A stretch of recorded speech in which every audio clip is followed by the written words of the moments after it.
So dear student, today we'll be doing this a transform. So I'll be sharing the screen now.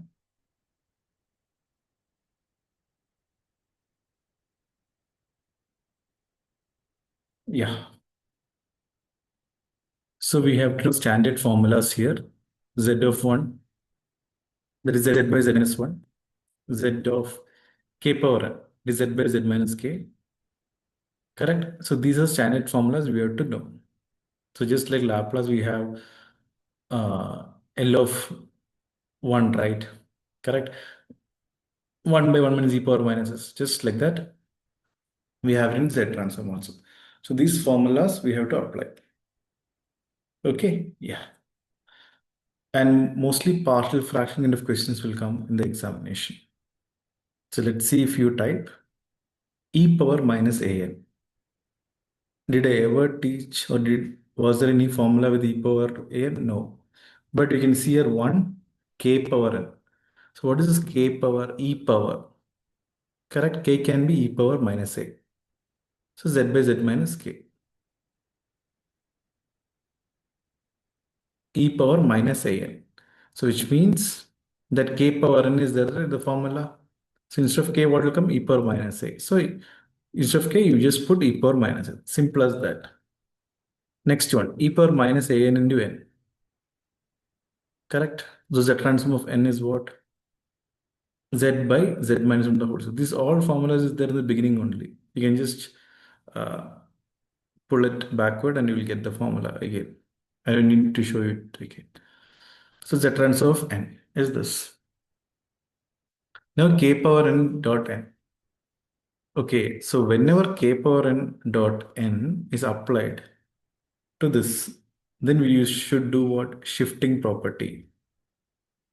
Okay, what is it? Shifting property. We have replaced z with what? Z by k.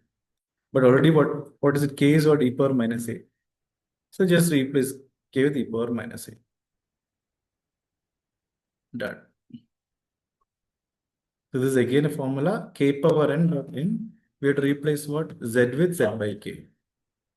That's the only thing. Next question, e power minus a into n square. Okay, so z terms of n square is this. K power n dot n square, replace z by k. Then replace k by what? E power minus a. That's all. Replace k by minus a. So if you do it peacefully, if you pause it and do it, you will be able to get this. Next important thing is cos and theta and sin and theta. Okay, very, very important. So we should know a few things. E power I theta is equal to what? Cos theta plus I sin theta. So what is my e power I in theta? Cos n theta plus I sin n theta. What is my cos hx? E power x plus e power minus x by 2, sin hx e power x minus e power minus x by 2. So this is a prerequisite before going to this. Now coming to this, e power I n theta. What is it? Cos n theta plus I sin n theta. So e power I theta whole power n. So instead of e power I theta, what will put k? Already we know the formula k power n is z by z minus k. Correct? So put e power I theta. Yes, then multiply and divide by z minus e power minus I theta. What is it? Multiply and divide by this one, z minus e power minus I theta. Here it is plus I theta, right? Just multiply by minus, multiply and divide by minus I theta. Okay, yeah. So once you've done this, e power minus I theta. So what is e power I theta? Cos theta plus I sin theta. Minus meaning what will happen? Instead of this plus, it will become minus. Cos theta minus I sin theta. That's all. Then this into this. Z into Z, Z square.